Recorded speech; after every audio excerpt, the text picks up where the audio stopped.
You rotten peasants, you human filth, you first world scum, you rotten punks.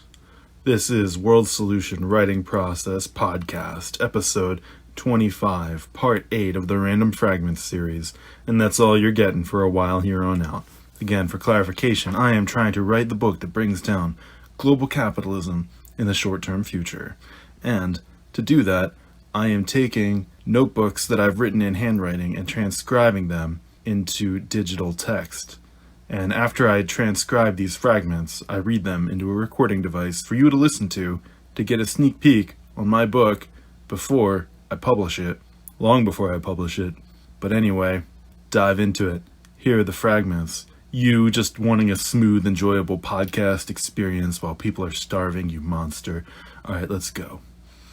From the chapter Multi-Party Socialism, a fragment. We are faced with an odd choice. Democracy and socialism, but not democratic socialism due to its reformist orientation. It's a difficult terminological terrain to be sure, but we have no choice but to navigate it. Class versus identity chapter fragment. Illegal immigration will wreck the first world without fixing the third world. Main veins of Marxism chapter fragment. Swampside chats formed out of the Communist League of Tampa, and all of this overlapped with other groups such as the Rev Left Web Forum, which has now transformed into the Rev Left Radio Podcast, as well as the Embracing the Infantile Facebook group, now defunct and split, and the now defunct Red Party and Marxist Center networks. Next, fragment from the combat chapter. Elite units trained for hand-to-hand combat, such as boxing, wrestling holds, and karate-like fighting, not so much for their physical utility, but for their aggressive psychology. Next fragment, Capitalism is Bad chapter. Personal happiness under capitalism is the myth that the system uses to string us along. All right, next fragment, chapter Class versus Identity, an alternative to open borders, developmental reparations plus regulated trade. Any kind of wealth transfer from the first world to the third world is only politically possible in the context of a general wealth transfer from the ruling class to the people. Otherwise, most people will prioritize their own economics by opposing developmental reparations, possibly destabilizing the new socialist system. We can preach moral ideals until we're blue in the face, but none of it will succeed without the realist engineering of how it will actually happen, and this requires engaging with the machinery of people's selfish material interests. Personal note, perhaps sacred geometry is the diagram of a healthy mind. Combat chapter fragment.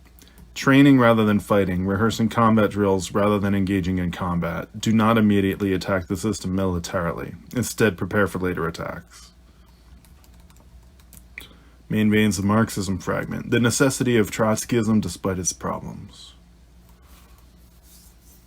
Combat chapter fragment.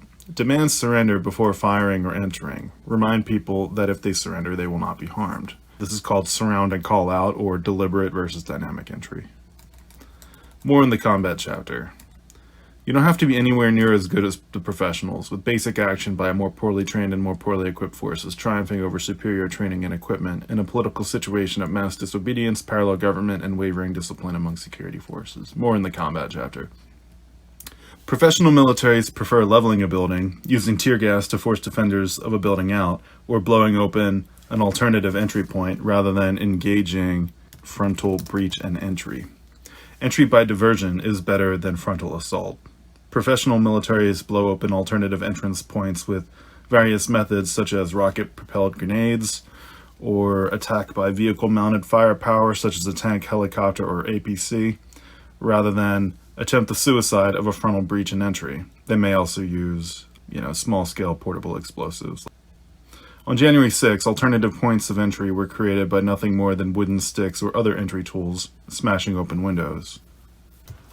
Change of government chapter fragment.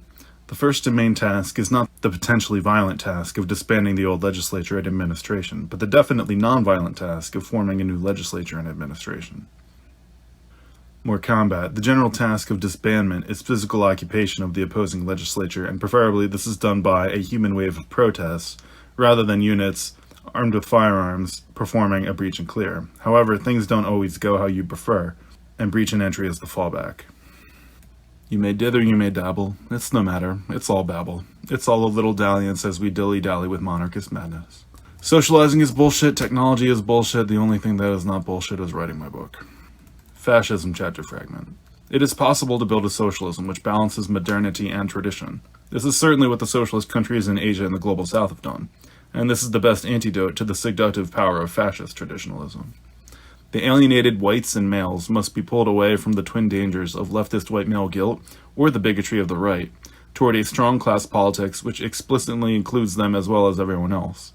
The seductive forcefulness of both fascism on the right and Stalinism/Maoism on the left must be channeled toward a revolutionary democratic socialism which resorts to both centralized revolutionary organization and possibly revolutionary dictatorship as a transitional measure, if necessary, during the revolutionary security crisis, as well as the resolute measure of excluding capitalist parties from elections.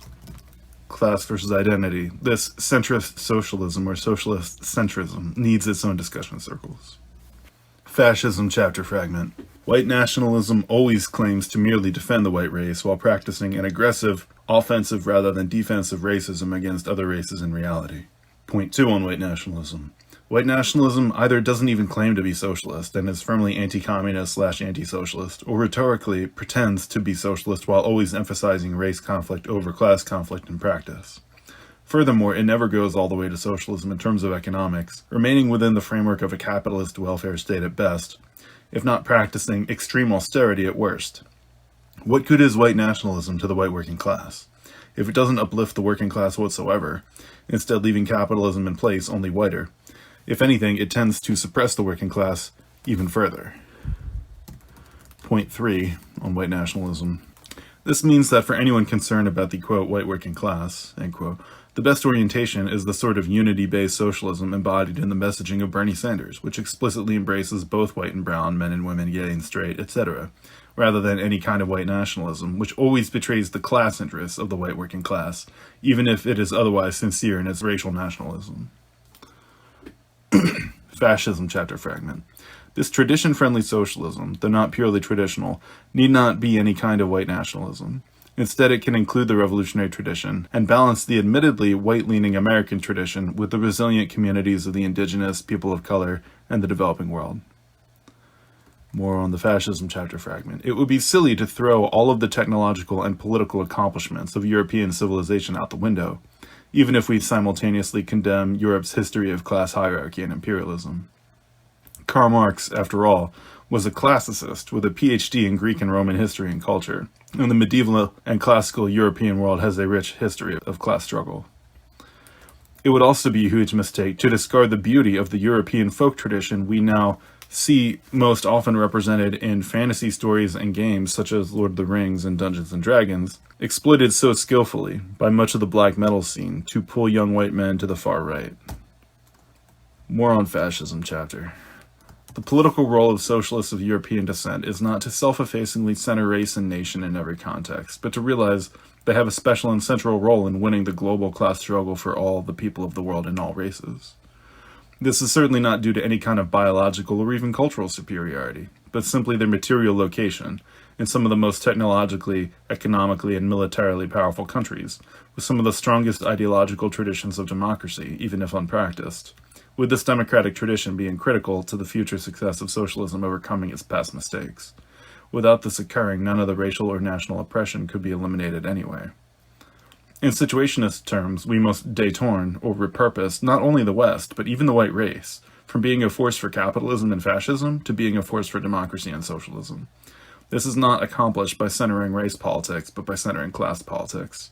The modern peasantry of Europe still need to rise against the modern lords, and this remains the main issue of everything everywhere, rather than everything being white versus black or global north versus global south. Next fragment, class versus identity. You don't need leftism, you need socialism. Next fragment, time is running out, accelerate now. It seems the North Atlantic water currents are finally going day after tomorrow, shutting down in the face of melting ice sheets, reducing ocean salinity, thus reducing the North Atlantic current, which involves, quote, overturning circulation, unquote, or opposite directional currents on the surface versus below the surface, due to salt water sinking and causing a differential between the surface and depths. As the salinity decreases, the overturning circulation collapses. Capitalism is bad, chapter fragment. Current consumer spending is being sustained by credit cards. Central bank interest rate hikes are austerity. When you compare credit cards versus bank loans, it costs consumers 3 times as much to get money than it costs businesses to get money from banks. Long live the Republic of Wherever. How the movement grows over time, chapter. We need phone trees to organize anti-government protests, similar to how some unions organize themselves. And these anti-government protests need to be not announced on social media beforehand, depending. Why regime change, chapter fragment. If your main demands of the government are anything other than its resignation, you're not yet as radical as you think. Multi-party socialism, chapter. In the Hobson's choice between capitalist democracy versus authoritarian communism, the correct answer is to actively resist them both. Class versus identity, chapter fragment. It's likely that if anyone organizes a socialist parallel government which deprioritizes the culture war, it will be imitated and usurped initially by a competing parallel government of culture war leftists, which will initially surpass the more class-focused parallel government in support and popularity. However, the intrinsic volatility and internal divisiveness of culture war leftism, and its tendency to attempt to legislate matters of culture, will cause it to collapse or lose popularity, and then the class-focused parallel government will have its chance. West and the Rest geopolitics, chapter fragment. It wasn't international class struggle which stopped the Nazis, but military intervention. Or alternately, that military intervention could be understood as an extension of international class struggle. Class versus identity, chapter fragment. Gender complementarity might sound conservative, but material conditions of artificial scarcity are conservatizing. Instead, the concept of gender complementarity is a way to relate to the vast majority of people who conform to their gender socialization, regardless of leftism. Gender complementarity does not have to mean that gender conformity is enforced, but instead a way to theorize the widespread conformity of the vast majority of people to gender socialization, and to provide a conceptual framework for constructive and harmonious gender relations in a socialist context. This is especially necessary in the face of intensifying political divisions along gender lines in the millennial and Z generations. Genders can be different while possessing equal rights. This is gender complementarity. Class versus identity, chapter fragment. There has to be a culture war against the culture war won through firmness. We have to tell the identity politics crowd that they are part of the problem, an obstacle to socialism, and as such, complicit in a continual daily slaughter and oppression of the people, the working class, and the third world. Of course, we can and should say the same things to the right wing as well. Parentheses, and there's about an equal chance that they'll actually listen, end parentheses. After all, the right has an identity politics of its own. However, this culture war against culture war will not be won by argumentation alone. Instead, we have to show people that a rapidly accelerated pathway to socialism exists, so the concrete struggle for socialism against which identity politics is counterposed becomes a concrete project, and not the abstraction of just building socialist groups which engage in labor struggles and elections, and naively hope that these alone will spontaneously lead to some qualitative escalation in the struggle. Another class versus identity chapter fragment. A great many working people will already be on the fence and internally conflicted about socializing the economy. To alienate them further with extreme ultra-left culture war policies will destabilize the young socialist system, which will already be struggling to maintain stability. Main veins of Marxism chapter fragment. Trotsky accomplished the preservation of the entire Marxist, Leninist, revolutionary socialist, and revolutionary communist traditions from their internal self-destruction by Stalinist and Maoist insistence on permanent personal dictatorship, permanent one-party dictatorship, and permanent authoritarian rather than democratic central planning. Revolutionary dictatorship chapter fragment. Yes, quite seriously, dictatorship is okay when Trotskyists do it, but not when Stalinists or Maoists do it, because Trotskyists know when to stop. Next fragment, same chapter. There is nothing stopping Maduro and the PSUV from collectivizing the entire economy right now. Maybe they are dismayed by the severe economic sabotage they already faced from the owning class of Venezuela, even for their piecemeal reforms. Still, the Venezuelan state will remain trapped in this situation if it allows itself to be intimidated out of going all the way. It is precisely their failure to completely eliminate the private property of the owning class, which makes them vulnerable to economic sabotage by the owning class. The Venezuelan state has effectively carried out a removal of capitalist parties from elections, but while leaving intact the capitalist economy. This kind of authoritarianism, supposedly in the name of socialism without actually implementing socialism, is naturally both deeply undesirable and deeply unstable. Next, Fragment, West and the Rest Geopolitics chapter. The Spanish Catholic conservatism of Latin America, and not solely U.S. dominance, explains the massive wealth inequality and persistence of far-right governments in the region, as well as the shift of Latino voters towards support for Donald Trump. Another geopolitics. Despite its advancements in green technology, China still outputs more CO2 emissions than the entire developed world. Class versus Identity chapter. The false consciousness of identity politics is so deep that it can only be remedied by top-down organizations, establishing self-appointed hierarchies of anti-identitarian socialist educators. It's not the fault of the class-focused faction that it has a white male leaning in its makeup. If anything, it is a credit to socialist white males that their politics are so strong, and others would do well to learn instead of condemning. Time is running out, Fragment. We are a species on the edge.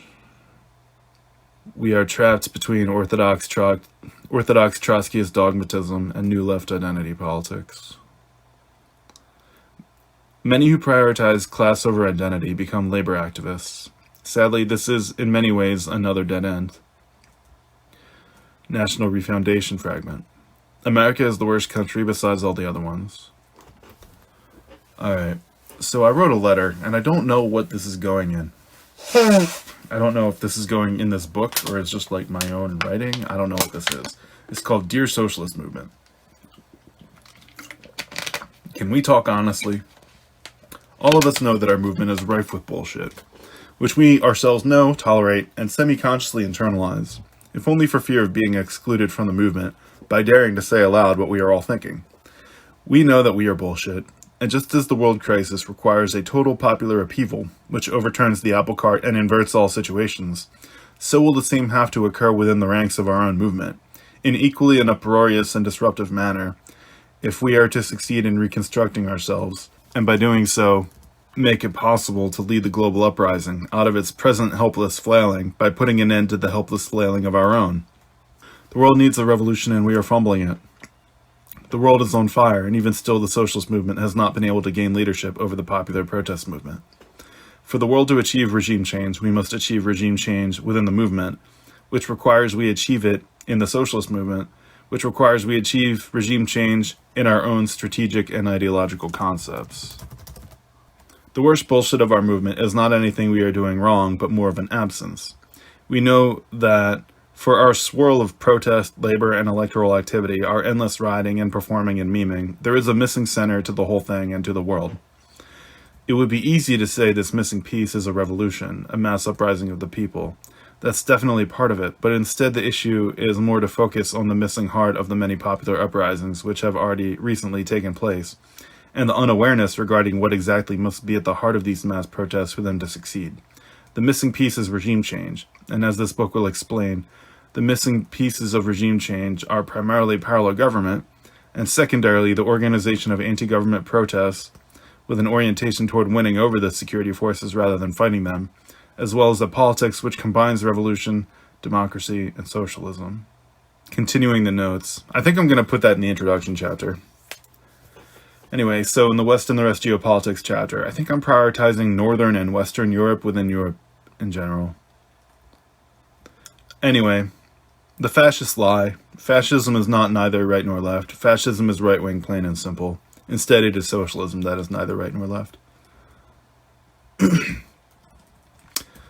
We have to break with many of the underlying dogmas which were popularized during the George Floyd protests, which are currently the most popular and most dominant reigning logics of the movement. This will require a thoroughgoing purge and transformation, which is both psychologically uncomfortable and defies the screeching moralism that dominates over strategic logic within the movement. Brutal. Next fragment, geopolitics chapter. There is an ongoing struggle by Americans to demand that American military strategy actually support democracy, instead of being some dogmatically unquestionable cluster of bizarre alliances with dictators, which are decided from on high by bureaucratic institutions like the Pentagon, the media, and most likely the military-industrial complex. Of course, these Americans will be disappointed, but their demands often provide a global map of democracy struggles to support, and this is what socialists should critically support. Democracy and socialism are both humanistic movements opposed to cynical authoritarian capitalist dictatorships. Fascism. Trump is only the product of the general Trumpiness of capitalism. Why regime change? The world will only change when the West goes through the same kind of regime change within the movement, which occurred in the socialist movement of Tsarist Russia, in which the revolutionists gained predominance over the reformists. I'd rather have a public meltdown than be in a multi-tenancy organization. Less activism, more political education. Class struggle is a nationalist demand, class struggle necessary to prevent the disintegration of the nation. Strain theory, generational wealth, and being dumped into poverty post-slavery explain the reality of urban crime. You don't have to be on either extreme of anarchism or authoritarianism. The need for a strong resolution to the class conflict and the nihilism of capitalist society doesn't have to result in the extreme state worship common to fascism and Stalinism, nor do we have to join in the anarchist pretense that governments are not desirable or not inevitable in the current circumstances. The entire revolutionary project has to be an adventure, or it won't succeed. It won't always be fun, but adventures aren't always fun. In fact, the models in this book represent the most hardcore possible adventure. Extreme gaming. Ultimate adventure experience. Organizing in the suburbs can involve local socialist education groups combined with trips to cities. The dictatorship of the vanguard, which is minority rule, may be a transitional step within or toward the dictatorship of the proletariat, which ultimately should be majority rule taking a pluralist and democratic form. Combat chapter. Remember to say coming back after clearing a room and returning to your unit so they don't mistake you for opposing forces and fire upon you. When tyranny is law, revolution is order, is the game Far Cry 6, misquoting Pedro Albizu Campa of Puerto Rico. Offensive neorealism is the prisoner's dilemma. Part of the point of socialism is to abolish war, but also to be materialist and realist enough to know that war won't end immediately, possibly even between socialist states, as the 1969 Sino-Soviet border conflict indicates. This is off topic, but LSD was banned in 1968 as a reaction to its influence on the anti-war movement. Anyway, don't call it a failed state, call it a trying our best state. Next, dictatorship fragment. Freedom of speech is a relative rather than absolute virtue. Class versus Identity chapter fragment. Get all those ads of people in their underwear off the billboards and off the air. My socialism will be a socialism of decency. West and the Rest geopolitics chapter. The main supporters of Ukraine militarily are the USA, Canada, Germany, Britain, Poland, and Scandinavia. This would be a highly strategic cluster of countries to form a new socialist bloc, and would effectively pull the entire West with it, and likely most of the world with the West. There is no glamorization of Mediterranean volatility here. These are mostly Protestant countries, and the core backbone of the entire world system. Yes, we are the whitest kids you know, which is a comedy troupe. The global socialist revolution must be led not simply by the West, but by the Protestant West. And yes, you hear the waspy Protestant anger in my voice. Yes, I'm still fighting the Reformation, yes. Yes, long live my Reformation against the Catholic dogma of capitalism. Long live my Reformation against the Catholic dogma of Stalinism and Maoism. Long live my Reformation against the Catholic dogma of intersectional identity politics. Long live my Reformation against people not understanding that the central aspect of revolutions is an alternative government. Anyway, now that you've all heard my waspy ranting, and you can see the map of England on my face. Next, fragment, multi-party socialism chapter. Since capitalism is incompatible with democracy, capitalism cannot be included in truly democratic elections. Just to rewind on that one point, I think the struggle against capitalism is a struggle that is analogous to the Reformation, because the Reformation was literally a struggle against mind control. It was a struggle against the idea that the church could decide what you think for you. And this happened before the Enlightenment struggle for democracy itself. So before we could have a more free type of state, we actually had to have a struggle for cognitive freedom, individual cognition. And in many ways, I mean, I'm not remiss in pointing out that the struggle against Stalinism is like a reformation, because those tankies just practice mind control. Like, their entire ideology is gaslighting. And they're people who are very comfortable telling lies for propaganda gain. And same with the identity politics. Like, you're not allowed to disagree with it on the left.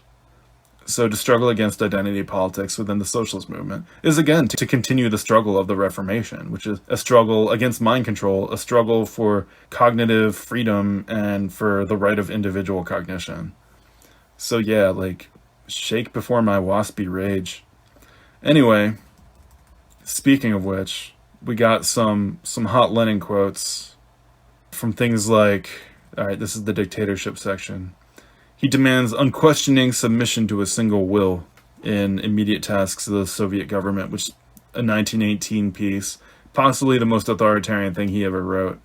And it was about the need of unquestioning submission to a single will for economic purposes. I think I've covered this earlier in the podcast. But the idea is that even if there's a democratically decided economic central plan, like, there does need to be a central plan. And there does need to be this kind of, not necessarily submission to a single will, but submission to a single plan. And in another work in 1920, he says, I pointed out to the necessity for individual authority, to the need to recognize the dictatorial authority of individuals in order to carry out the Soviet idea. What's funny is, in many dictatorships, you can still retain cognitive freedom. You can disagree while obeying, but that's not the case in all dictatorships. Anyway. Yeah, so we need countries which have a culture of valuing individual freedom for the socialist struggle as strategic socialist countries for socialist revolution. We have Lenin's hanging order. When was this? This was during the Russian Civil War. I'm going to look up what year it was. This is again for the dictatorship section, revolutionary dictatorship. It was dated 11 August 1918. Makes sense. The heat of the Russian Civil War. He says, comrades, the insurrection of 5 kulak districts should be pitilessly suppressed. The interests of the whole revolution require this because, quote, the last decisive battle, unquote, with the kulaks is now underway everywhere. An example must be made. Hang, parentheses, absolutely hang, in full view of the people, end parentheses, no fewer than 100 known kulaks, fat cats, and bloodsuckers. Publish their names. Seize all grain from them. Designate hostages in accordance with yesterday's telegram. Do it in such a fashion that for hundreds of versts around, which is a unit of measurement, the people will see, tremble, know, and shout, the blood-sucking kulaks are being strangled and will be strangled. Telegraph receipt and implementation. He wants follow-up. He wants to make sure you've carried this out. Yours, Lenin. P.S. Find tougher people. Again, on the dictatorship chapter, Trotsky was a socialist warlord. West and the Rest Geopolitics chapter fragments. Swiss socialists have a duty to form a parallel government to help take over global finance. Ultimately, while favoring Western respect for individual freedom over Eastern traditionalism, there is little need to pick favorites in Europe.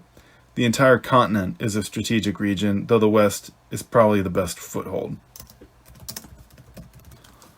Fascism chapter fragment. How do we know that the American government isn't already running a predictive counterinsurgency against its own citizens using supercomputers and/or artificial intelligence?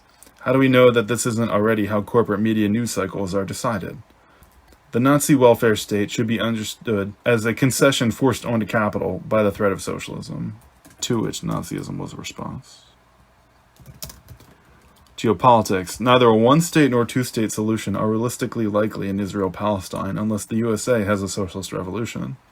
A two-state solution is more practical in the interim, but a fully socialist one-state solution is the only way the Palestinian people would ever get full justice, including economic justice.